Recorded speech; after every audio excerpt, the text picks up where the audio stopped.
কল্লোল যুগের অন্যতম লেখক জ্যোতিরিন্দ্র নন্দীকে নিঃসঙ্গ সাহিত্যিক হিসাবেই চিহ্নিত করা হয়, কারণ প্রবল শক্তিশালী কলম হওয়া সত্ত্বেও প্রকাশক এবং পাঠক মহলে তিনি তার প্রাপ্য মর্যাদা কোনো কালেই সেভাবে পাননি। আমরা অনেকেই তাকে চিনি ১২ ঘর এক উঠোন উপন্যাসের রচয়িতা হিসেবে। এছাড়াও তিনি আরো বেশ কিছু উপন্যাস লিখলেও বাঙালি সাহিত্য রসিকের কাছে তার আসল মর্যাদা ছোট গল্পকার হিসাবে।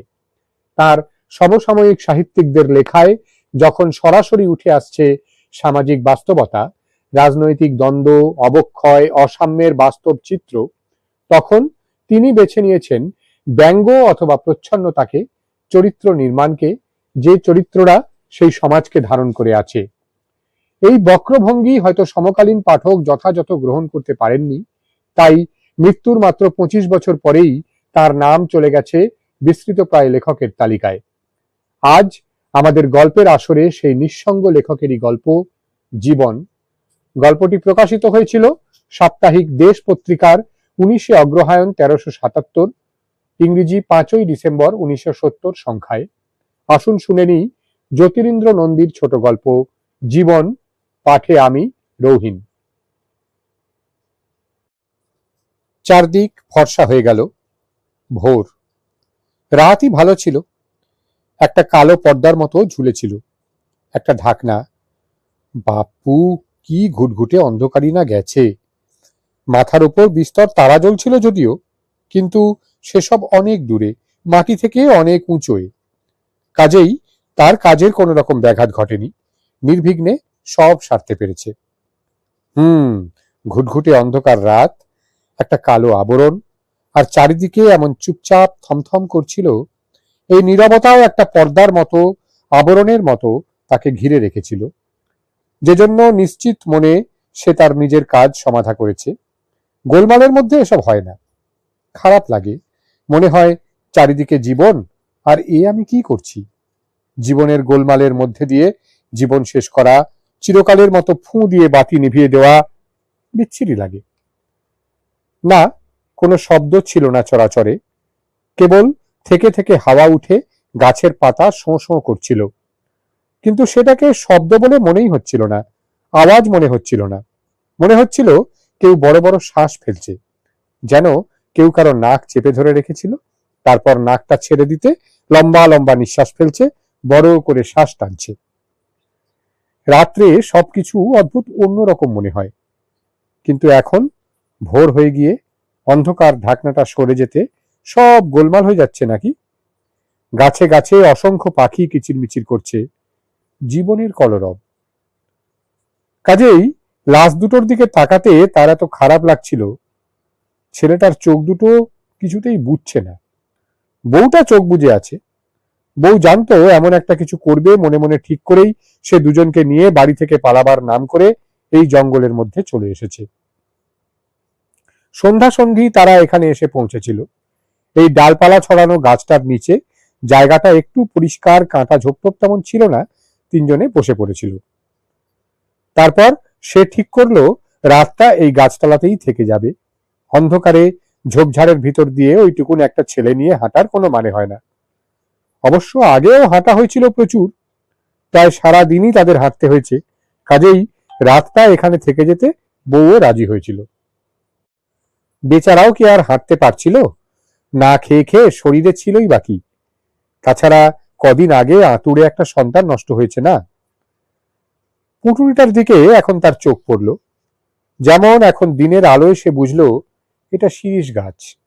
রাত্রে চিনতে পারেনি, কিন্তু তাহলেও অন্ধকারে সবকিছু চোখ সওয়া হয়ে গিয়েছিল। এখন ফর্সা হতে সব আবার অচেনা, অন্যরকম ঠেকছে। যেন এটা তার পুঁটুলি না, অন্য কারো এখানে ফেলে রেখে গেছে, বা যেন এই গাছতলাতেও সে ছিল না, অন্য গাছের নিচে অন্য দুজনকে নিয়ে বসেছিল। এক দৃষ্টে পুঁটুলিটার দিকে সে চেয়ে রইল। কিছুই ছিল না সঙ্গে আনার। থালা বাসন অনেকদিন আগেই গেছে, কেবল কিছু ছেঁড়া জামা কাপড়, একটা অ্যালুমিনিয়ামের ফুটো বাটি, আর বোধ করি ঘেন্টুর একটা নতুন জামা আছে। নতুন মানে মাস চারেকের পুরনো। তখনও তার কাজ ছিল, কারখানাটা খোলা ছিল। ঘেন্টু একদিন কি একটা নিয়ে খুব কান্নাকাটি করেছিল বলে ওকে জামাটা সে কিনে দিয়েছিল। এই জামা ঘেন্টু আর গায়ে দেবে না। একটা পুরনো কাঁথা দিয়ে পুঁটলিটা বাঁধা হয়েছে। কাঁথার কাজ কবেই শেষ হয়ে গেছে, ছিঁড়ে ফুঁড়ে নেতা হয়ে গেছে, তাই এখন ওটা দিয়ে পুঁটলি জড়ানো। তাহলেও কাঁথাটার কথা তার মনে আছে। খুব বৃষ্টি হচ্ছিল সেদিন। কাজ থেকে ফিরে নুন লঙ্কা দিয়ে সে চাল ভাজা খাচ্ছিল। ঘেন্টু তখন পেটে, মাথা গুঁজে বউ কাঁথা সেলাই করছিল। হ্যারিকেনের আলোয় লাল সুতো দিয়ে পদ্ম ফুল তুলছিল। ঘেন্টুর ওই ডোরা কাটা হলুদ জামাটা, কিছু ছেঁড়া কাপড় চোপড়, অ্যালুমিনিয়ামের একটা ফুটো বাটি আর 250 গ্রামের মতো চিঁড়ে সঙ্গে এনেছিল তারা। রাস্তায় ক্ষুধা পেলে ঘেন্টু খাবে, তাই এখানে বসে ঘেন্টু চিঁড়েটা খেয়েছে। সামনের ওই পুকুরটা থেকে সে নিজে গিয়ে জল এনেছিল। ঘাসের উপর মগটা কাত হয়ে পড়ে আছে। ফুটো বাটির সঙ্গে টিনের এই মগটাও এসেছে। এই তাদের বাসন কোসন। অনেক করে বলতে বউ এক মুঠ চিঁড়ে গালে ফেলে জল খেয়েছিল। চিঁড়ে জল খাবার পর পুটুলি থেকে বউ একটা ছেঁড়া শাড়ি বের করে বিছানার মতো করে সেখানে ঘন্টুকে শুইয়ে দিয়েছিল।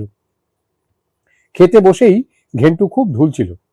সারাদিন এত হাঁটা, মাঝে মাঝে কোলে নিতে হয়েছিল। বউ একবারও ছেলেকে কোলে নিতে পারেনি, নিতে হয়েছিল তাকেই। তার শরীরেও কি আর কিছু আছে? খানিকটা কোলে করে হেঁটে আবার ঘেন্টুকে নামিয়ে দিয়েছে। এক একবার তার এমন হাঁপ ধরছিল। নিজের সরু কবজিটার দিকে চোখ রেখে এখন সে একটা দীর্ঘশ্বাস ফেলল। না খেয়ে স্রেফ উপোস থেকে থেকে, অথবা যারা না খেয়ে আতপেটা খেয়ে পা পা করে মরণের দিকে এগোচ্ছিল, ঘেন্টু, তার স্ত্রী, তাদের জন্য 24 ঘন্টা দুশ্চিন্তা করে করে তার শরীরের এই হাল হয়েছে। ঘেন্টু শুয়ে পড়তে বউও একটু কাত হয়েছিল। বেচারার চোখও ঘুমে জড়িয়ে আসছিল। আশ্চর্য, সে নিজে শোয়নি, ঠায় বসে রইল। একটা পেঁচা যেন এই শিরীষ গাছটার মাথায় খুব করে দুবার ডেকে উঠেছিল। আওয়াজের মধ্যে ওই একটা আওয়াজই তার কানে এসেছিল, বিদঘুটে শব্দ। একবার তার মনে হয়েছিল শব্দটা বুঝি ওই তারা জ্বলা আকাশ থেকে ছিটকে পড়ে গাছের মাথায় আটকে গিয়ে ঝুলছিল। হঠাৎ তার এমন মনে হয়েছিল কেন? তবে তার গায়ে কাঁটা দিয়েছিল। তখনই গাছটার দিকে সে চোখ তুলেছিল। বউ তাকে শুয়ে পড়তে পেড়াপেড়ি করেছিল, সে শোয়নি। বলেছিল, তোর এক ঘুম হয়ে যাক, তারপর আমি একটু শোবো। সাপ, খোপ, বাঘ, ভালুক কত কি থাকতে পারে জঙ্গলে, সকলের একসঙ্গে ঘুমিয়ে পড়াটা ঠিক না। নিশ্চয়ই বউ তখন থেকেই সন্দেহ করছিল।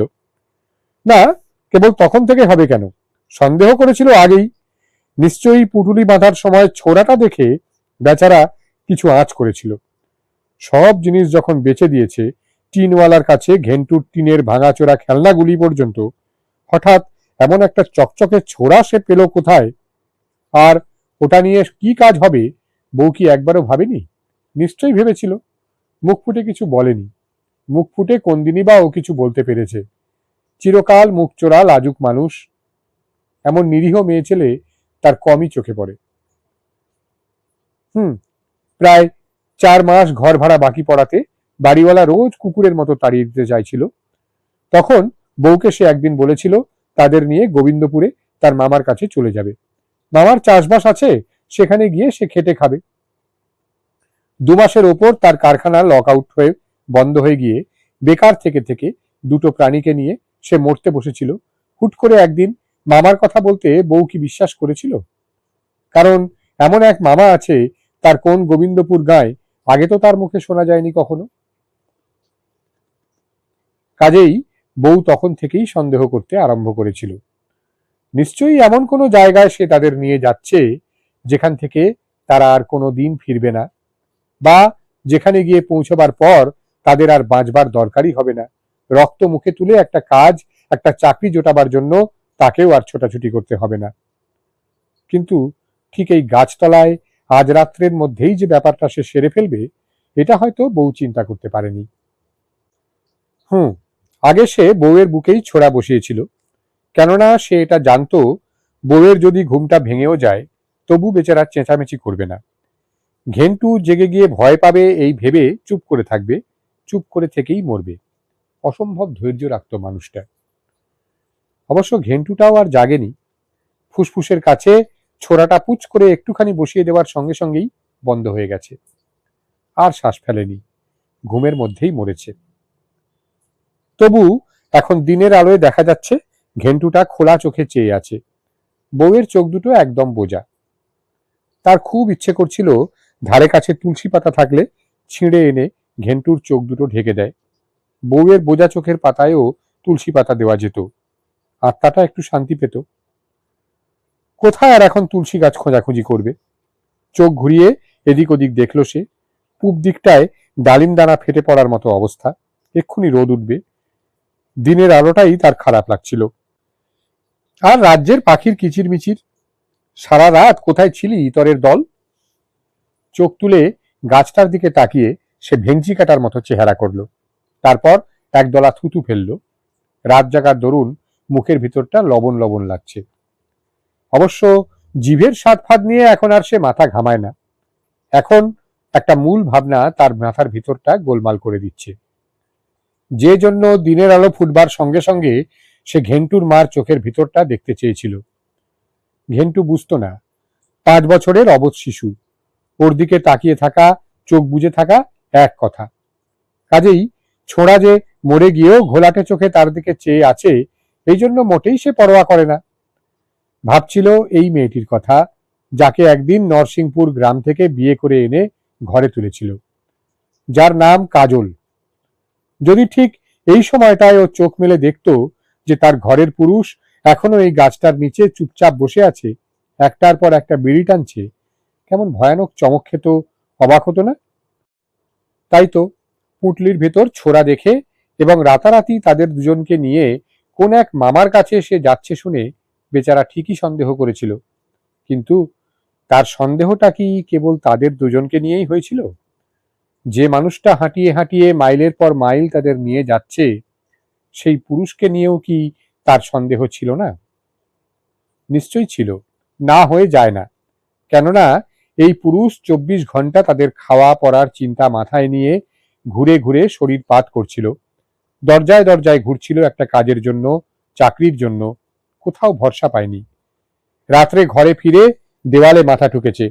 যদি বউ বোঝাতে গেছে, হাতে ধরে প্রবোধ দিতে গেছে, তার হাতটা ঝাঁকুনি দিয়ে সরিয়ে দিয়ে হাউ হাউ করে কেঁদে উঠেছে। বিকৃত গলার কান্না শুনে কতদিন ঘেন্টু ঘুমের মধ্যে ভয় পেয়ে চমকে উঠে কাঁদতে আরম্ভ করত। তাছাড়া রাস্তায় আস্তে আস্তে অন্তত 10 বার বউকে সে বুঝিয়েছিল, যদি আমি বাঁচি তোরাও বাঁচবি। আবার উল্টোটাও বলেছিল, যদি তোরা মরিস আমাকেও মরতে হবে। এক দণ্ড আমার তখন বেঁচে থাকা চলবে না, সম্ভব হবে না। হয় একসঙ্গে বাঁচা, নয় একসঙ্গে 3 জনের শেষ হয়ে যাওয়া। এই কথার অর্থ কি? নিশ্চয়ই কাজলের বুকের মধ্যে শেষ সময়েও কথাটা গাঁথা হয়েছিল। অর্থাৎ আসলে তারা কেউ বাঁচবে না, 3 জনের একজনও না। উপোস থেকে থেকে বাঁচা সম্ভব না। কাজেই সে শেষ হবে, ঘেন্টু শেষ হবে, এবং তারপর তার স্বামী, ঘেন্টুর বাবা, ঘরের কর্তা। সঙ্গের ছোড়াটা এই জন্যই। কর্তা আগে বউকে মারবে, ছেলেকে মারবে, তারপর নিজের বুকে সেটা বসিয়ে দিয়ে নিজে শেষ হবে। কিন্তু এখন সে প্রায় বেকুব হয়ে গেছে তার নিজেরই ব্যবহারে। তখন ভেবেছিল দুটো খুন করার পর একটু দম নিয়ে একটা বিড়ি টিড়ি খেয়ে তারপর ছোড়াটা বুকের ঠিক মাঝখানে বসিয়ে ওদের পাশে লুটিয়ে পড়বে। আশ্চর্য, একটা বিড়ি খেলো, তারপর আরেকটা ধরালো, সেটা শেষ করে আবার একটা। আপন মনে বিড়ি টেনে চলল। কবারই হাওয়া উঠে গাছের পাতার সরসর শব্দ হলো। তারপর অন্ধকার ফিকে হতে লাগলো। জল জলে তারাগুলি ক্রমে মেদামারা চেহারা ধারণ করলো। তারপর কখন ভোর হয়ে চারদিক ফর্সা হয়ে গেল বুঝতেই পারল না। তাজ্জব বনে গেল সে। অথচ ছোড়াটা কোলে নিয়েই বসে আছে। তার এই ব্যবহারটাকে কি বলা যায়? তাকেই বা এখন কি আখ্যা দেওয়া চলে? কাজেই সে চিন্তা করছে, কাজল চোখে দেখছে না, কিন্তু ওর আত্মাটা তো এখনো ধারে কাছে ঘুরঘুর করছে। স্বামীকে এভাবে চুপচাপ বসে থাকতে দেখে আত্মাটা কেমন দুঃখ পাবে। ভাববে ভুলিয়ে ভালিয়ে তাদের দুজনকে বাড়ি থেকে এতটা পথ হাঁটিয়ে জঙ্গলের মধ্যে এনে খুন করলো, অথচ নিজের বেলায় সে কিছুই করলো না। ছোড়াটা আর একবারও হাতেই নিচ্ছে না। কেমন স্বার্থপর সে! কতখানি দরদ ছিল তার ছেলে আর বউয়ের জন্য। এখন একবার মানুষ এসে দেখুক। ভাবনার সঙ্গে সঙ্গে তার নিজের উপর এমন একটা ঘেন্না হলো, তারপর চোখ ফেটে জল। মুখের নোনতা স্বাদটা মজে গিয়ে গলার কাছটা তেতো তেতো লাগছিল। শালার পাখিদের চেঁচামেচি যেন আর থামছেই না। খচ্চরের ঝাঁক। চুপ চুপ! গাছের দিকে চোখ তুলে বড় করে একটা ভেঙচি কাটলো সে, একটা ঢিল ছুঁড়ল। কিন্তু পরের ঢিলটা কুড়োতে গিয়ে তার হাতটা স্থির হয়ে রইল। দূরে একটা শিমুল গাছের গুঁড়ির কাছে তার দৃষ্টিটা দ্রুত ছুটে গিয়ে হঠাৎ যেন আছাড় খেয়ে পড়ল। কি ব্যাপার? এই জঙ্গলে মেয়ে ছেলে? পরিষ্কার দেখেছে সে, একটি মেয়ে শিমুলতলার ওই ঝোপের পাশে একলা চুপচাপ বসে আছে। তৎক্ষণাৎ সে উঠে দাঁড়ালো। কোলের ছোড়াটা ছিটকে ঘাসের উপর পড়ল। ছোড়া পড়ে রইল, লাশ দুটো পড়ে রইল। এক পা করে সে শিমুল গাছটার কাছে গিয়ে দাঁড়ালো। যুবতী, কাজলেরই বয়সী, পায়ের কাছে একটা রক্তমাখা কাটারি পড়ে আছে। 3 হাত দূরে ঘাসের উপর দুটো লাশ, একটা বয়স্ক মানুষ, একটি শিশু। ঘাসের ওপর আঠা আঠা এত কালচে রক্ত, যেন এক্ষুনি দুটো একটা মাছি উঠছে। বেশ খানিকটা সময় চোখ গোল গোল করে সে দাঁড়িয়ে রইল, নিঃশ্বাস ফেলতে পারছিল না। মেয়ে ছেলেটার কালো ডাগর চোখ দিয়ে টপ টপ করে জল পড়ছে। মুখের ডোল অনেকটা ডিমের মতো। কাজলের মুখ গোল চ্যাপ্টা, কাজলের চেয়েও রং এক পোঁচ ফর্সা, অথবা যেন লাল রোদের ছটা লেগে ফ্যাকাশে হয়েও মুখটা এত উজ্জ্বল লাগছে। ডালিম দানা ফেটে গিয়ে সূর্য উঁকি দিয়েছে। ঘাড় ঘুরিয়ে ওদিকটা দেখে আবার সে এদিকে চোখ রাখলো। হঠাৎ কি করবে বুঝতে পারছিল না। অগত্যা একটু কেশে গলায় আওয়াজ দিল। যুবতী চোখ তুলে তাকে দেখল, কিছু বলল না। আর এক পা এগিয়ে গেল সে। এখানেও পুরনো ময়লা শাড়ি পেতে বিছানার মতো করা হয়েছিল। কাঁথার বদলে একটা ছেঁড়া লুঙ্গি জড়ানো বেশ বড় পুটলি, তার পাশেই কলাই করা একটা ফুটো থালা পড়ে আছে। সবকিছু দেখে ব্যাপারটা তখনই সে বুঝে গেল। স্বামী নাকি? আস্তে করে প্রশ্ন করল সে। যুবতী মাথা নাড়ল। স্বামী আর পেটের ছেলে। শুনে মুখটা ঘুরিয়ে নিয়ে কেমন যেন বিকৃত করে ফেলল সে। পাশের কাঁটা নটের ঝোপের উপর থুতু ছিটিয়ে দিল। একটু পরে আবার যুবতীর দিকে তাকালো। উপোস কাপাসে দিন কাটছিল বুঝি? যুবতী ঘাড় নাড়ল। হ্যাঁ, মরদকে দিয়ে এমন শক্ত কাজটা না করিয়ে নিজে করলে কেন? আমার মরদের সাহস ছিল না, ভেতরটা দুবলা। বলল, তুই আমাদের দুটোকে শেষ কর, তারপর তুই নিজেরটা নিজের হাতে পারবি। একটা তেতো ঢোক গিলে রক্তমাখা কাটারিটার উপর একটা চোখ বুলালো সে। 2 পা ছড়িয়ে শুয়ে থাকা মরা পুরুষটাকে দেখল। মুখে খোঁচা খোঁচা দাড়ি, তালুর চুল নেই, দাঁত বেরিয়ে আছে, যেন 2 পাটির দাঁত একসঙ্গে এঁটে গেছে। তাই হবে হয়তো, চিন্তা করলো সে। কাটারির কোপ লেগে খুব যন্ত্রণা পেয়েছিল। পাছে চিৎকার করলে ছেলের ঘুম ভেঙে যায়, তাই দাঁতে দাঁত চেপে যন্ত্রণাটা সহ্য করছিল। মরা বাচ্চাটাকে দেখল সে। বাচ্চাটা চোখ বুজে আছে, পুরুষটা চেয়ে আছে। এখানেও হতচ্ছাড়া পাখিগুলির চেঁচামেচি। হলুদ রঙের গোল গোল রোদ শিমুল পাতার ফাঁক দিয়ে সোনার আংটি হয়ে যুবতীর মাথার চুলে পিঠে নাচানাচি করছিল। এখন তবে কি ঠিক করলে? আস্তে করে বলল সে। নিজেরটা তো নিজের সাহস পেলাম না। যুবতী আঁচলে মুখ ঢাকল, ফুপিয়ে একটু কাঁদল, তারপর আঁচল সরিয়ে মুখ তুলল। আপনি এই কাটারিটা দিয়ে আমায় শেষ করে চলে যান। শুকনো গলায় হাসল সে। আমারও যে একই অবস্থা। বউটাকে ছেলেটাকে শেষ করলাম, তারপর নিজের বেলায় অস্ত্র ধরতে আর সাহসে কুলালো না। চোখ মুছে ফ্যাল ফ্যাল করে যুবতী এই পুরুষটিকে দেখল, একটু ভাবল, তারপর মাটির দিকে চোখ নামালো। তবে এখন কি করবেন ঠিক করেছেন? ভাবছি, মেয়ে ছেলে হয়েও তোমার যখন সাহস আছে, তখন তোমার ওই কাটারিটা দিয়ে আমাকে শেষ করে দাও। আমাদেরও ওই একই অবস্থা চলছিল। উপোস করে করে দিন আর কাটছিল না। লাশ দুটো কোথায়? ওই যে। আঙুল দিয়ে সে শিরীষ গাছটা দেখালো। ঘেন্টু ও কাজল ওখানেই শুয়ে আছে। যুবতী কিন্তু সেদিকে চোখ ফেরালো না। একটা গাঢ় নিঃশ্বাস ফেলল, যেন নিজের মনেই বলল, চারিদিকে কেবল উপোস কাপাস চলছে, একটা একটা পরিবার এই করে করে সাফ হয়ে যাচ্ছে। তোমার স্বামী কারখানার মানুষ ছিল বুঝি? ওখানেও লক আউট চলছিল? যেন কথাটা বুঝলো না, বড় বড় চোখ করে যুবতী তার দিকে চেয়ে রইল, তারপর মাথা নাড়ল। লোকের খেতে জন খাটত, দুবার বান হয়ে আমাদের উত্তর দেশটা এখন জলের নিচে, জন খাটাবে কে? লাগাড়ে 14 দিন কেবল শালুক খেয়েছি, 3টি প্রাণী। বাচ্চাটা এমনিও মরত, শেষ দিকে হাগা আরম্ভ হলো, দেখুন হাড় পাঁজর কেমন বেরিয়ে আছে। বাচ্চাটার দিকে সে তাকালো না, ধপ করে যুবতীর পায়ের কাছে বসে পড়ল। যে যাবার গেছে, যারা গেল তারা রক্ষে পেল, এখন তুমি নিজের কি ঠিক করলে? আমায় বা কি করতে পরামর্শ দাও?